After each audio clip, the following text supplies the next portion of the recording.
স্বাগত বিরতিহীন সংবাদ দুপুরে। আপনাদের সাথে আছি আমি আলী আসলাম। আমি আছি আতিফ আঞ্জুমান। ভারতের নির্বাচনের বিষয়ে আলোচনা করতে আমাদের সঙ্গে যোগ দিয়েছেন ঢাকা বিশ্ববিদ্যালয়ের রাষ্ট্রবিজ্ঞান বিভাগের অধ্যাপক ডক্টর গোবিন্দ চক্রবর্তী। জনাব গোবিন্দ চক্রবর্তী, আপনাকে স্বাগত জানাচ্ছি ইন্ডিপেন্ডেন্ট সংবাদে। আমরা দেখতে পাচ্ছি যে কোনো দলই এককভাবে সংখ্যাগরিষ্ঠতা পায়নি, তাদেরকে অবশ্যই জোট গঠন করতে হবে। সেক্ষেত্রে নরেন্দ্র মোদী অনেকটাই এগিয়ে রয়েছেন বলে মনে করা হচ্ছে। আপনার কাছে কি মনে হয়, ইন্ডিয়া জোটের সম্ভাবনা কতটুকু রয়েছে? দেখুন, ভারতের রাজনীতিতে কোয়ালিশন পলিটিক্স নতুন কোনো ব্যাপার নয়। স্বাধীনতা উত্তরকাল থেকে কম বেশি মধ্য সময়টা তারা কোয়ালিশন পলিটিক্স এর মধ্যেই ছিল। তো গতকালকের যে ফলাফল ভারতের নির্বাচন থেকে এসছে, এতে করে মোদির যে গত 10 বছরের যে একচ্ছত্র যে আধিপত্য, রাজনৈতিক আধিপত্য, সে আধিপত্যে কিছুটা তো টানাপোড়েন তৈরি হবেই। কারণ কোয়ালিশন পলিটিক্সে যেটা হয় সেখানে হচ্ছে আপনার কোয়ালিশন পলিটিক্সটা পুরোটাই হচ্ছে ট্রানজেকশনাল।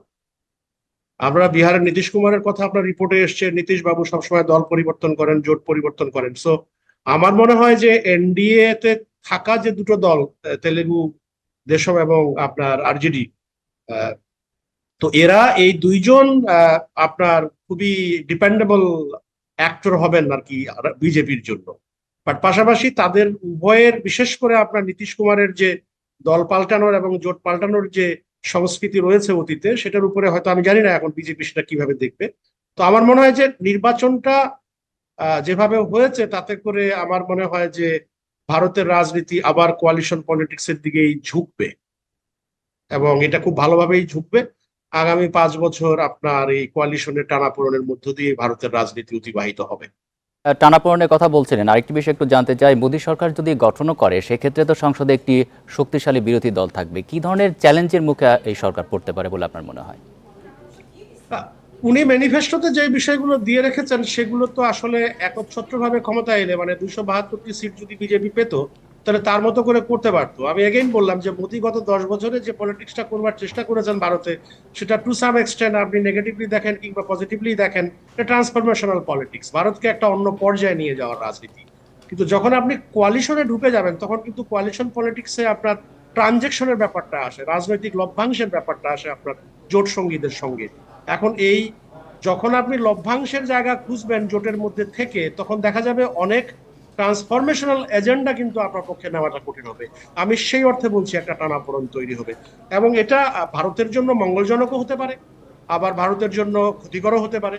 বাট আমি মনে করি আবার অন্য দিক থেকেও যদি আপনি দেখেন, ভারতের রাজনীতিতে জাতীয় স্বার্থ ইস্যুর ক্ষেত্রে, বিশেষ করে জাতীয় স্বার্থ এবং নিরাপত্তা ইস্যুতে কিন্তু সকল রাজনৈতিক দলের একটা যূথবদ্ধতা রয়েছে। সেক্ষেত্রে আপনার একচ্ছত্র কোনো দল গেল কিংবা কোয়ালিশন গেল, ভারত ওই জায়গাটা থেকে সম্ভবত কখনোই ফিরে আসবে না। সেটা হচ্ছে যে জাতীয় স্বার্থ এবং তাদের যে নিরাপত্তা এবং অখণ্ডতা, সেই জায়গায় তারা সম্ভবত স্থির থাকবে।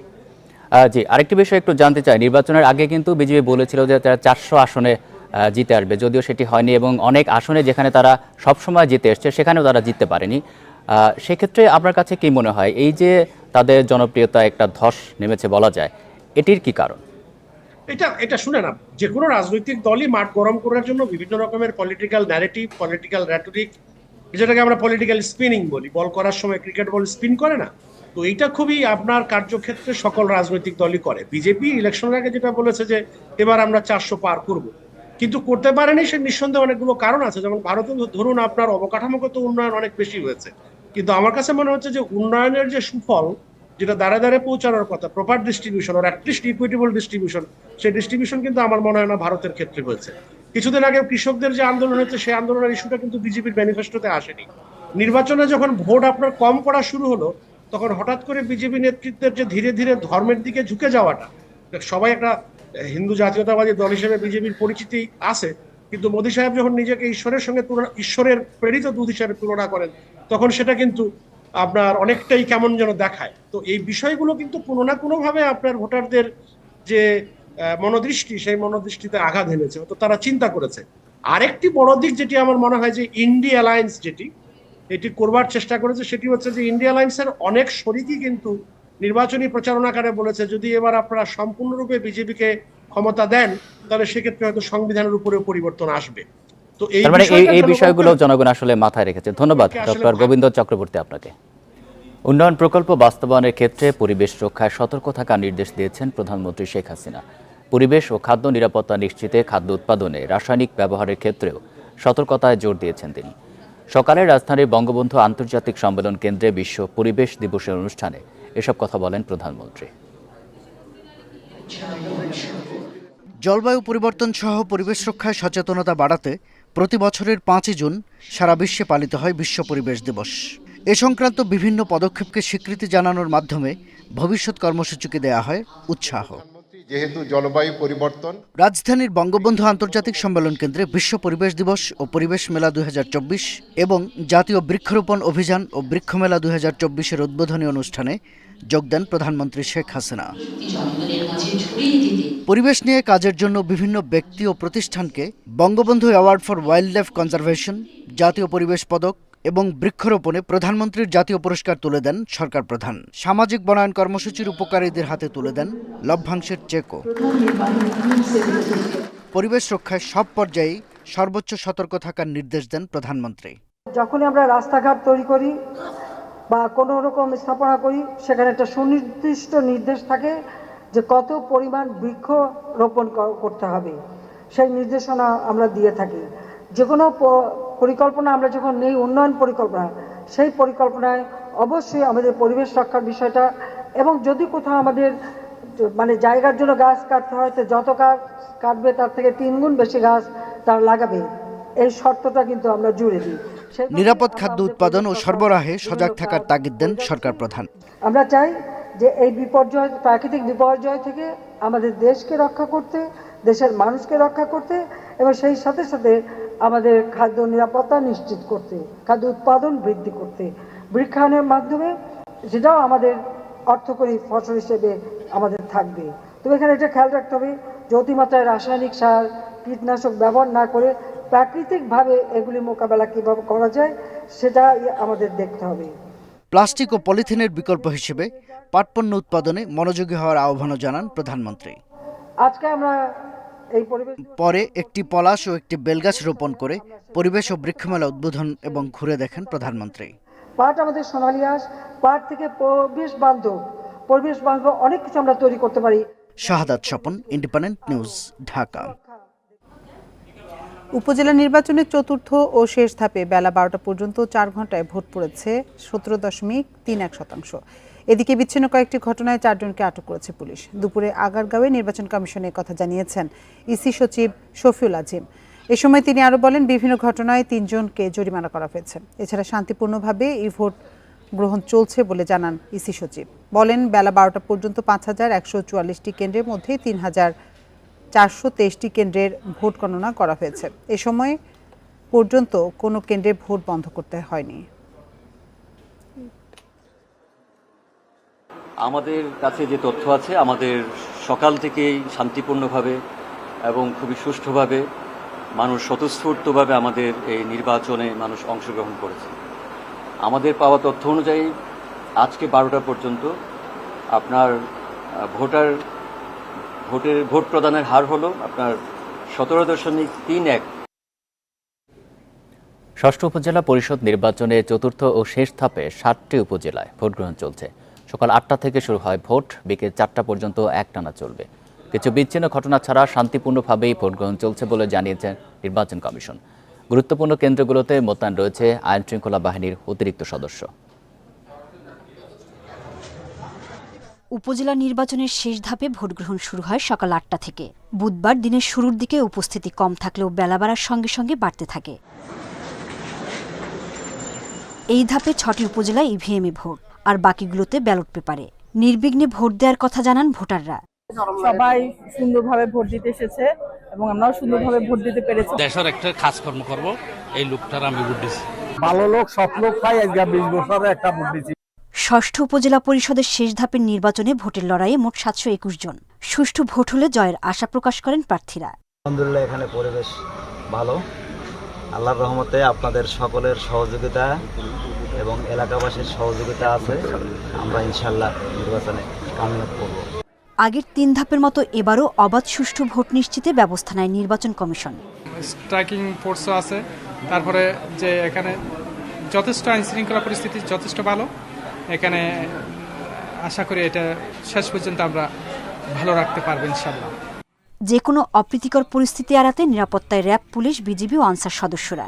এই নির্বাচনটিকে সর্বোচ্চ গুরুত্ব দিয়ে দেখছি এবং সব জায়গায় আমাদের নিরাপত্তা ব্যবস্থা নেওয়া আছে। আমরা কোনো মতেই কোনো শৈথিল্য প্রদর্শনের কোনো সুযোগ নেই। সেই সাথে গুরুত্বপূর্ণ কেন্দ্রগুলোতে মোতায়েন করা হয় আইনশৃঙ্খলা বাহিনীর অতিরিক্ত সদস্য। সোহেলি জাহান, ইন্ডিপেন্ডেন্ট নিউজ। চতুর্থ ও শেষ ধাপের উপজেলা নির্বাচনের সবশেষ তথ্য জানাতে বার্তাকক্ষ থেকে আমাদের সাথে যোগ দিচ্ছেন সহকর্মী জাহিদুল বাশার। আতিফা আঞ্জুমান এবং আলিয়া সাহেব, আপনাদের দুজনকে ধন্যবাদ। দেখুন, একেবারে শেষ ধাপের নির্বাচন চলছে, নির্বাচনের আর 2 ঘন্টা আছে, 6 ঘন্টা শেষ হয়ে গেল। কি হলো এই 6 ঘন্টায়? আমরা একটু মাঠের খবর জানবো। চট্টগ্রাম এবং কুমিল্লা থেকে আমাদের সহকর্মীরা যুক্ত হবেন। শুরুতে এই মুহূর্তে আহসান রিটন রয়েছেন। আহসান রিটন, আপনি যে কেন্দ্রে আছেন, আমরা তো আশপাশে তেমন ভোটারকে দেখতে পাচ্ছি না, একটু জানাবেন অন্যান্য কেন্দ্রগুলোর আসলে কি খবর এখন পর্যন্ত নেওয়া হলো। আর চট্টগ্রামে গত 2-3 ধাপের নির্বাচনে মোটামুটি প্রত্যেকটি উপজেলাতেই কোনো না কিছু কিছু কেন্দ্রে সমস্যা ছিল, অনাকাঙ্ক্ষিত ঘটনা ছিল। এবার আসলে তেমন কিছু ঘটেছে কিনা? না, আজকে আসলে আমরা চট্টগ্রামের বাঁশখালী এবং লোহাগাড়া 2টি উপজেলায় নির্বাচন হচ্ছে। আমরা এখনো পর্যন্ত আসলে ঠিক সেই অর্থে কোনো রকমের সহিংসতা কিংবা অপ্রীতিকর ঘটনার খবর পাইনি। আমরা 2-1টি গুজব শুনছি। আমরা সেখানে গিয়ে দেখছি যে আসলে ছোটোখাটো কিছু ত্রুটি বিচ্যুতি ঘটেছে, সেগুলো আইন শৃঙ্খলা বাহিনী এবং সেখানে যারা দায়িত্বরত আছেন তারা সেটি মিটমাট করেছেন। আমরা এই মুহূর্তে আছি আমিরাবাদ সুফিয়া আলিয়া মাদ্রাসা, এটি একটি কেন্দ্র। এখানে 2804টি ভোট রয়েছে এবং আমরা 2টা পর্যন্ত এখানে প্রিজাইডিং অফিসার যিনি রয়েছেন তার ভাষ্য অনুযায়ী এখানে ভোট গ্রহণ শেষ হয়েছে 717 ভোট। এবং এর কিছুক্ষণ আগে আমরা ছিলাম সাতগড় সরকারি প্রাইমারি স্কুল, সেখানে 4227 ভোট রয়েছে, কিন্তু একটা পর্যন্ত সেখানে ভোট গ্রহণ হয়েছে 1374 ভোট। অর্থাৎ প্রতিটি কেন্দ্রেই আমরা আসলে যাচ্ছি এবং এরকম একটি নির্লিপ্ত ভঙ্গি সবখানে দেখছি। আমরা সকাল থেকে বেশ কয়েকটি কেন্দ্র ঘুরেছি, সেখানে আমরা দেখেছি আসলে অলস ভঙ্গিতে যারা এখানে যারা এজেন্ট রয়েছেন তারা আছেন এবং খুব কালে ভোটে আসলে 2-1জন ভোটারকে দেখা যাচ্ছে বিক্ষিপ্ত বিচ্ছিন্নভাবে কেউ কেউ ভোট দিয়ে যাচ্ছেন এবং যারা ভোট দিচ্ছেন তাদের সঙ্গে আমরা কথা বলেছি। তারা বলছে যে না, কোনো রকমের সমস্যা ছাড়াই তারা তাদের যে ভোটাধিকার প্রয়োগ সেটি শেষ করছেন। এটি নিয়ে আমরা আইনশৃঙ্খলা বাহিনী এবং এখানে যারা স্ট্রাইকিং ফোর্সের কাজ করছেন তাদের সঙ্গে আমরা কথা বলেছি। তারা যেটি বলছেন সেটি হচ্ছে সকাল থেকে একেবারে নিরবচ্ছিন্নভাবে যাতে ভোট হয়, অর্থাৎ কোনো রকমের প্রীতিকর ঘটনা যাতে কেউ ঘটাতে না পারে, সেই বিষয়টিকে মাথায় রেখে তারা বেশ সতর্ক অবস্থানে আছে এবং সেই কারণেই এখনো পর্যন্ত আসলে 2 উপজেলার কোথাও খুব বড় রকমের ঘটনা তারা ঘটতে দেননি। আমরা ছোটোখাটো একটি ঘটনা শুনেছিলাম যে কোনো কোনো কেন্দ্রে কোনো প্রার্থীর পক্ষ থেকে বলা হচ্ছিল যে তাদের এজেন্টকে বের করে দেওয়া হয়েছে, কিন্তু আমরা ঘটনাস্থলে গিয়ে যেটি দেখেছি, পুলিশের সাথে কথা বলে যেটি জেনেছি সেটি হচ্ছে আসলে সেই সমস্ত বুথে এজেন্ট তারা নিজের থেকে আসলে উপস্থিত হয়নি, ফলে সেখান থেকে তাদেরকে বের করে দেওয়ার কোনো রকমের সুযোগ দেখছেন না পুলিশ। আমরা একটু বলতে চাই যে 2 উপজেলায় আজকে চট্টগ্রামের বাঁশখালী এবং লোহাগাড়ায় যে ভোটটা হচ্ছে সেখানে মোট 186টি কেন্দ্রে 1437টি কেন্দ্রে ভোট গ্রহণ হচ্ছে এবং এখানে 6,34,094 জন ভোটার তাদের যে ভোটাধিকার প্রয়োগ করে সেটি চলছে। তো এখন ভোট বাকি আছে 2 থেকে 3 ঘন্টা। তো আমরা দেখছি যে মোটামুটি শান্তিপূর্ণ পরিবেশেই ভোট গ্রহণ চলছে। শান্তিপূর্ণভাবে ভোট গ্রহণ চললেও কাঙ্ক্ষিত যে ভোটার, অর্থাৎ যাদের জন্য এত আয়োজন, তাদের উপস্থিতি গড়ে ভোটার উপস্থিতি কম। 12টা পর্যন্ত নির্বাচন কমিশন যে হিসাব দিয়েছে সেখানে 17.31% এসছে। আপনি থাকুন আমাদের সাথে, আমরা একটু কুমিল্লায় যাব। সহকর্মী তানভীর খন্দকার আছে। তানভীর খন্দকার, হোমনাতে কি ঘটেছে? কয়েকজন বহিরাগত যে খবরটি জানাবেন সেটা, আর ওই একই প্রশ্ন, হোমনায় ভোটার উপস্থিতি কেমন? আমরা হোমনার যে ঘটনাটি জেনেছি সেটি হচ্ছে যে সকালবেলা থেকেই হোমনার সীতারামপুর যে কেন্দ্র, সেখানে বহিরাগতরা আসলে প্রভাব বিস্তার করার চেষ্টা করেছিল, যে কারণে কিন্তু প্রার্থী এবং ভোটাররা কিন্তু অভিযোগ করে নির্বাহী ম্যাজিস্ট্রেটের কাছে। তারপর সেখান থেকে 2 জনকে আটক করে নির্বাহী ম্যাজিস্ট্রেট তাদেরকে 3 দিন করে জেল দেওয়া হয়েছে। নির্বাহী ম্যাজিস্ট্রেট ফরিদুল আলম আমাদেরকে যেটি জানিয়েছেন যে তারা মুরাদনগর উপজেলা থেকে এসে হোমনা উপজেলাতে ভোট কেন্দ্রের প্রভাব বিস্তার করার চেষ্টা করছিল। তাদের গলার মধ্যে একজন প্রার্থীর সিল মার্কা সম্বলিত তাদের যে আইডি কার্ড সেটি ঝুলছিল। তো তাদেরকে 3 দিন করে জেল দেওয়া হয়েছে। আর আমি আসলে এখন এই মুহূর্তে আছি কুমিল্লার নাঙ্গলকোট উপজেলায়। নাঙ্গলকোটেও কিন্তু আজকে উপজেলা নির্বাচন হচ্ছে। আমরা সকালবেলা নাঙ্গলকোট থেকে এই পর্যন্ত নাঙ্গলকোটের অন্তত 4টি কেন্দ্র ঘুরে দেখেছি, যেই কেন্দ্রগুলোতেই আমরা দেখেছি যে ভোটারদের উপস্থিতি কিন্তু গত 3 ধাপের চেয়ে বেশি। তবে এখন এই মুহূর্তে আমি যে কেন্দ্রটিতে আছি সেটি হচ্ছে বাইয়ারা জয়নাল আবেদিন উচ্চ বিদ্যালয়। এই উচ্চ বিদ্যালয়ের কেন্দ্রেও কিন্তু আমরা শুনেছি যে সকালবেলা ভোটারদের উপস্থিতি বেশ ভালো ছিল, কিন্তু দুপুরবেলা যেহেতু এখন খাবারের সময়, যে কারণে ভোটারদের উপস্থিতি কিন্তু কম। 2-1 করে এসে আসলে ভোট কেন্দ্রে ভোটাররা ভোট দিতে আসছেন। আর এই চট্টগ্রাম এবং কুমিল্লা থেকে সহকর্মীরা জানাচ্ছিলেন সেখানের খবর। তবে 2-1টি কেন্দ্রে কিন্তু গত 3 ধাপের চেয়ে এবার আসলে নির্বাচনে ভোটার উপস্থিতি বাড়ছে, তেমনটা বলছেন আমাদেরকে। আতিফা, তো মোটামুটি এই ছিল এখনকার পর্যন্ত এই ভোটের মাঠে সর্বশেষ খবর। জি বাশার, আপনাকে অসংখ্য ধন্যবাদ। চতুর্থ ও শেষ ধাপের উপজেলা নির্বাচনের সবশেষ তথ্য জানাচ্ছিলেন আমাদের সহকর্মী জাহিদুল বাশার। মঙ্গলবার কমলেও রাত থেকে টানা বৃষ্টি আর পাহাড়ি ঢলে সুনামগঞ্জে ফের বন্যা পরিস্থিতি তৈরি হয়েছে। এরই মাঝে 8 উপজেলা নিম্নাঞ্চল তলিয়ে যেতে শুরু করেছে। বেশ কিছু গ্রামীণ সড়ক তলিয়ে যোগাযোগ বিচ্ছিন্ন কয়েকটি জায়গা। বন্যা পরিস্থিতির অবনতি হতে পারে বলে আশঙ্কা করছে পানি উন্নয়ন বোর্ড। এদিকে সিলেটের বন্যা পরিস্থিতি ধীরে ধীরে উন্নতি হলেও এখনও পানিবন্দী 13টি ওয়ার্ডের প্রায় 42,000 মানুষ।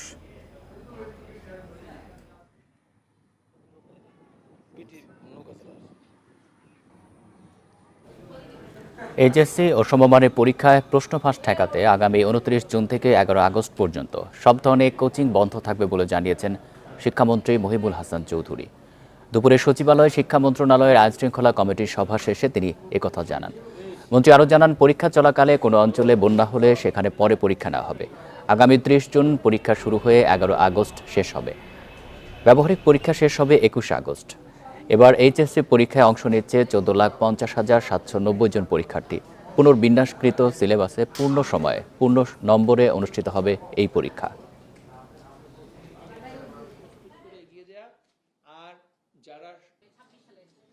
সাধারণ শিক্ষা বোর্ড সমূহের যে তত্ত্বীয় পরীক্ষা 30 জুন থেকে শুরু হয়ে সেটি 11 আগস্ট 2024 শেষ হবে।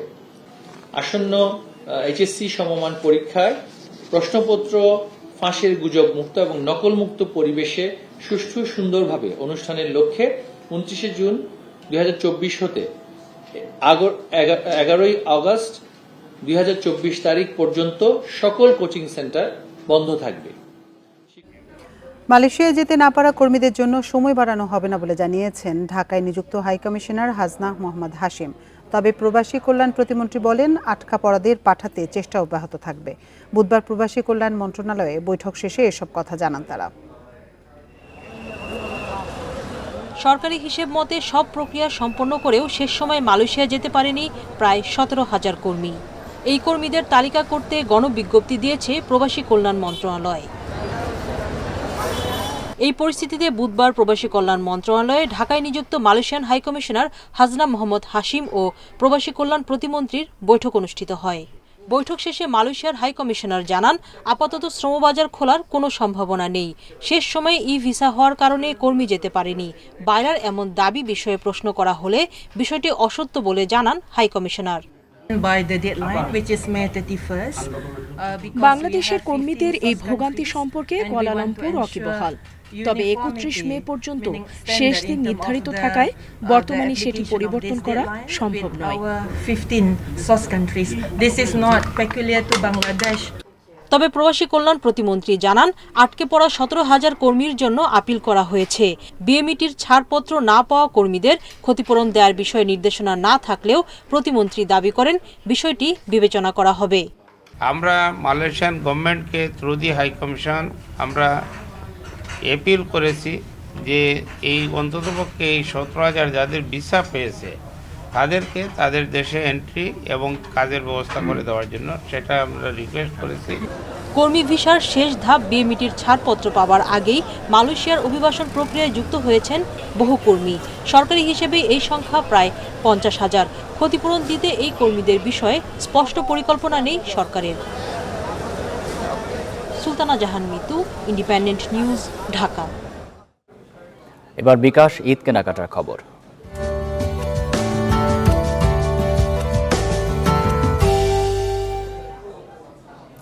পবিত্র ঈদুল আজহার বাকি আর সপ্তাহ দুয়েক, তাই কোরবানির নানা আয়োজনের পাশাপাশি পোশাক কেনাকাটা নিয়েও ব্যস্ত হচ্ছেন ক্রেতারা।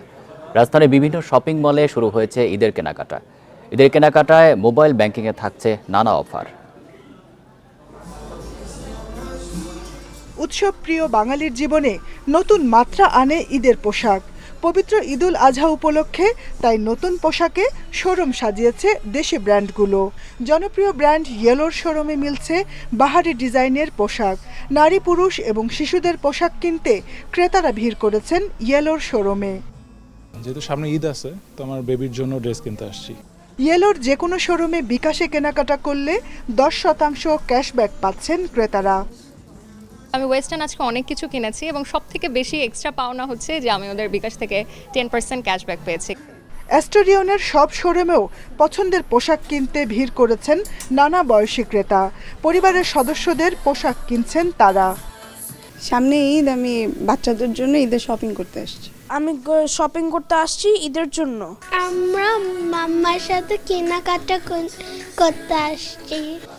শিশুদের জন্য পোশাক কিনতে শোরুমে গেছেন অনেকে। আমি এখানে সবসময় কেনাকাটা করি, এখন কেনাকাটা করে বাচ্চাদের কেনাকাটা করে এখন 10% বিকাশে ডিসকাউন্ট পেয়েছি। ম্যাক্সিমাম কার্ডে হচ্ছে ডিসকাউন্ট চলছে, ম্যাক্সিমাম কার্ডে 10% ডিসকাউন্ট প্লাস বিকাশ পেমেন্টও আমাদের 10% ডিসকাউন্ট চলছে এখানে।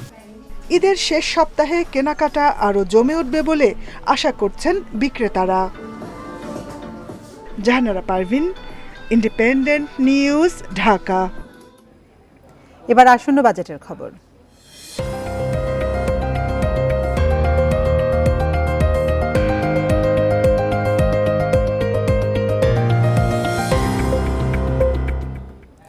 আজ বসছে দ্বাদশ সংসদের প্রথম বাজেট অধিবেশন। কাল বিকেলে উত্থাপিত হবে 2024-25 অর্থ বছরের বাজেট।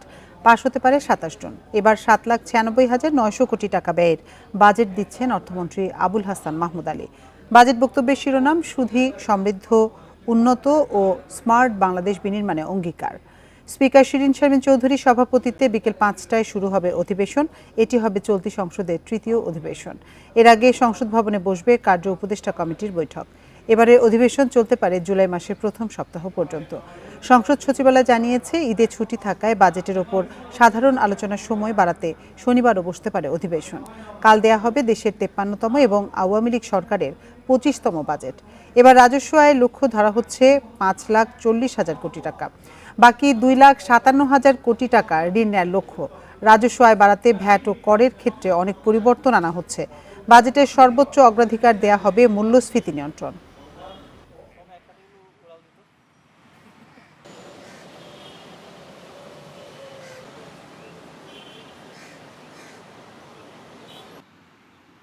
হয়তো বিশেষ কারণে শনিবার সংসদ আমাদের চালাতে হতে পারে, কারণ সময় খুব কম, ঈদের বন্ধ থাকবে এবং এইটার মধ্যে থেকে আমরা জানেন যে আমাদের বিল পাস করতে হবে, অন্যান্য কার্যকরী করে চলবে। তো সেই হিসাবে সংসদ হয়তো আপনার প্রতিদিন বিকাল বা আসরের পরের থেকে এটা শুরু হবে। আসন্ন বাজেটে সবচেয়ে বেশি পরিবর্তন আসছে আমদানি শুল্ক কাঠামোয়। এসব প্রস্তাবের মধ্যে যেমন রাজস্ব আয় বাড়ানোর উপায় দেখাবেন অর্থমন্ত্রী, আবার দেশীয় শিল্প সুরক্ষায়ও কিছু প্রস্তাব থাকবে। বাতিল হবে এমপিদের শুল্কমুক্ত গাড়ি আমদানি সুবিধা, সীমিত হবে লাগেজ সুবিধা। অনুমোদিত গাড়ি আমদানিতে কোনো শুল্ক কর দিতে হয় না সংসদ সদস্যদের।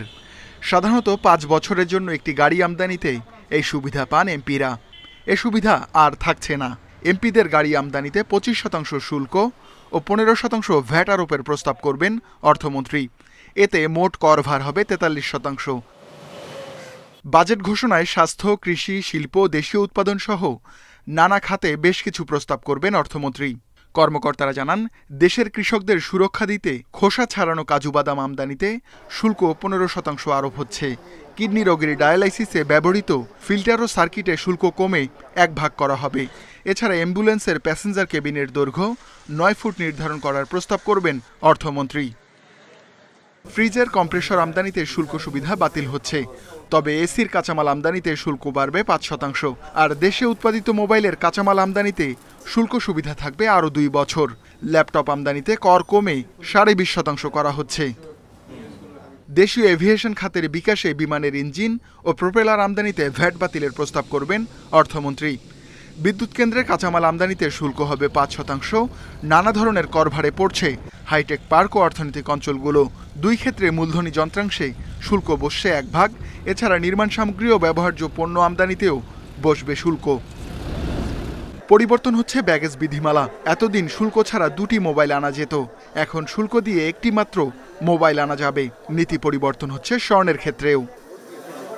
Ruhul Amin, independent News, Dhaka. এবার বাজেটের বিস্তারিত জানাতে বার্তা কক্ষ থেকে আমাদের সাথে যোগ দিচ্ছেন সহকর্মী হরি সাহা। আতিফা, বাজেটের কিছু তথ্য এরই মধ্যে আমাদের কাছে এসেছে, আমরা সেগুলো নিয়ে একটু দর্শকদের জানাতে চাই। তো দর্শক, আগামী যে বাজেট আগামীকাল প্রস্তাব করা হচ্ছে 2024-25 অর্থ বছরের, সেই বাজেটের আকার কেমন হচ্ছে সে বিষয়ে প্রথমেই আমি জানাতে চাই। আমরা প্রতিবারই দেখি যে বাজেটের আকার কিন্তু 12 থেকে 14-15% পর্যন্ত বাড়তেও দেখেছি, কিন্তু একটা সংকটকাল চলছে, বাজারে অনেক মূল্যস্ফীতি, যেটা নিয়ে সবচেয়ে মাথা ব্যথার কারণ সরকারের, এবং সেই কারণেই একটু সংকোচনমূলক বাজেটের দিকেই নজর দিয়েছে সরকার। এবার 4% মতো বাজেট বেড়ে বাজেটের আকার হচ্ছে 7,97,000 কোটি টাকা, যেটা চলতি অর্থ বছরে আছে কিন্তু 7,61,785 কোটি টাকা। আমরা যদি বাজেটের মূল বিষয়গুলো কি রয়েছে, এবার কোথায় কোথায় জোর দেওয়া হচ্ছে সেই বিষয়গুলোতে যদি আমরা যাই, প্রথমেই বাজেটের শিরোনামটা কি।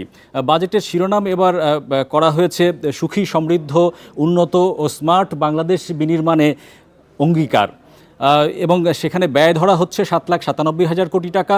রাজস্ব আয়ের লক্ষ্য নির্ধারণ করা হয়েছে 5,41,000 কোটি টাকা। এই 5,41,000 কোটি টাকার মধ্যে কিন্তু এনবিআরকে রাজস্ব আয়ের লক্ষ্য দেওয়া হচ্ছে 5 লাখ কোটি টাকা, এবং এনবিআর বহির্ভূত বিভিন্ন খাত থেকে কর রাজস্ব আসবে 41,000 কোটি টাকা। তো আয়ের চেয়ে যেহেতু ব্যয় বেশি, তো সেখানে ঘাটতি থাকছে 2,56,000 কোটি টাকা।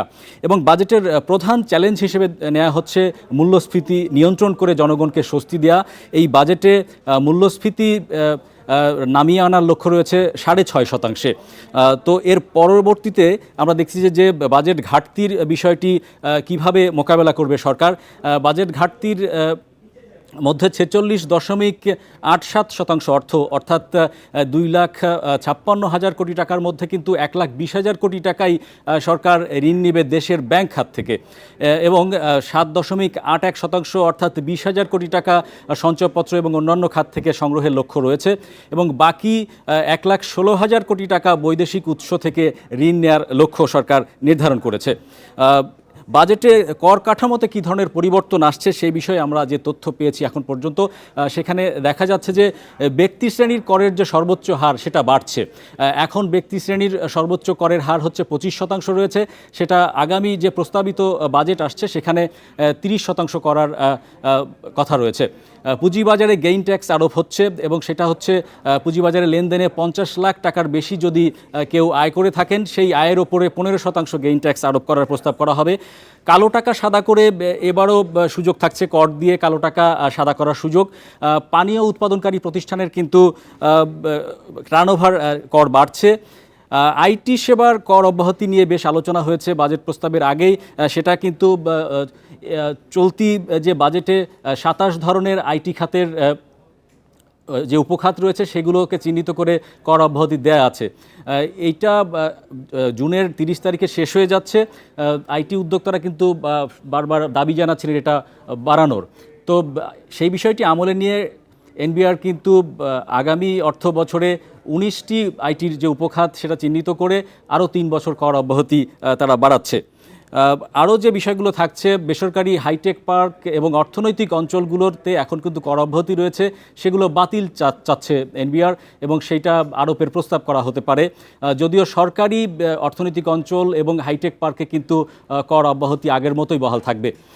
ফুল এবং ফল আমদানিতে উৎস কর বেড়ে 10% হচ্ছে, যেটা এখন 5% রয়েছে।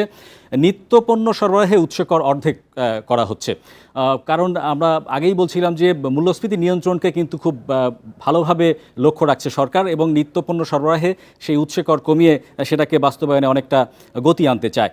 মোবাইলে কথা বলা, ইন্টারনেটের যে বিল, সেখানে কিন্তু সম্পূরক শুল্ক বাড়ছে।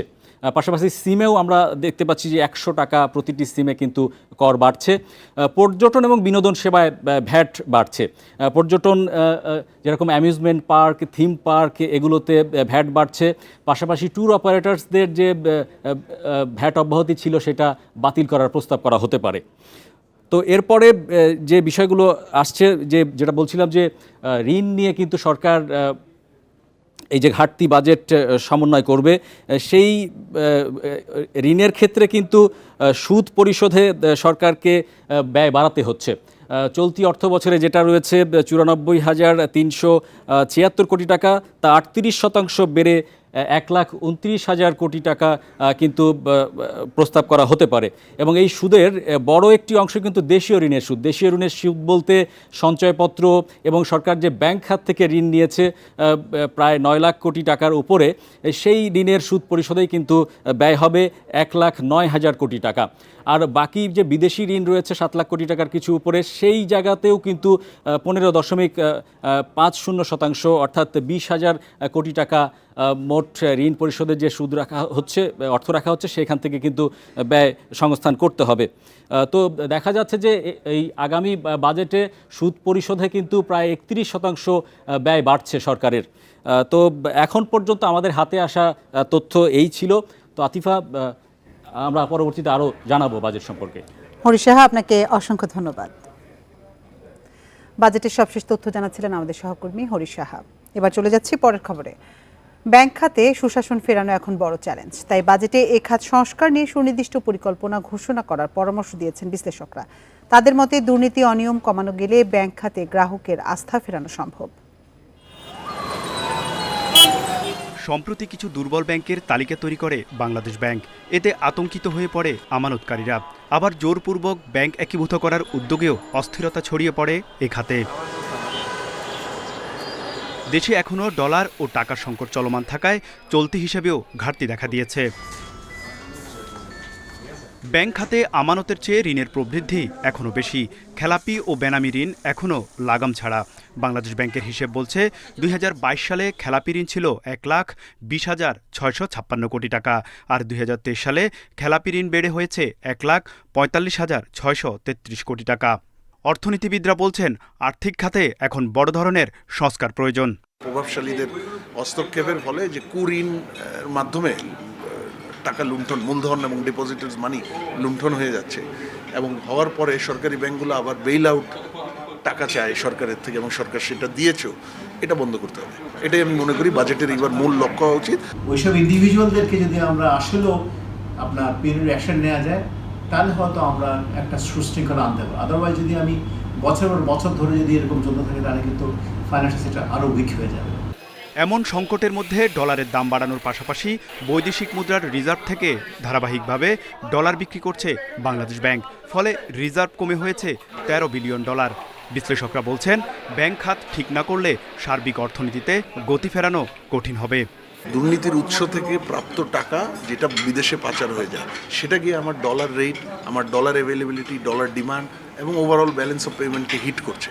সুতরাং আমি যদি ওইটা ঠিক না করি, হয়তো বন্ধ করতে পারবো না, কিন্তু কমাতে যদি না পারি, আমার তো ব্যালেন্স অফ পেমেন্ট এবং ফরেন এক্সচেঞ্জ ঠিক হবে না। ব্যাংকিং ইন্ডাস্ট্রি যদি আপনি আসলে আস্থা ফেরাতে হয়, আমাকে ব্যাংকিং সেক্টরের বিহেভিয়ারটা পাল্টাতে হবে, যাতে করে মানুষের আস্থাটা ফিরে আসে। এই খাতকে শক্তিশালী করতে খুব দ্রুত ব্যাংকিং কমিশন গঠনেরও পরামর্শ বিশ্লেষকদের। তৌহিদ রানা, ইন্ডিপেন্ডেন্ট নিউজ, ঢাকা। এই ছিল বিরতিহীন সংবাদ দুপুরে।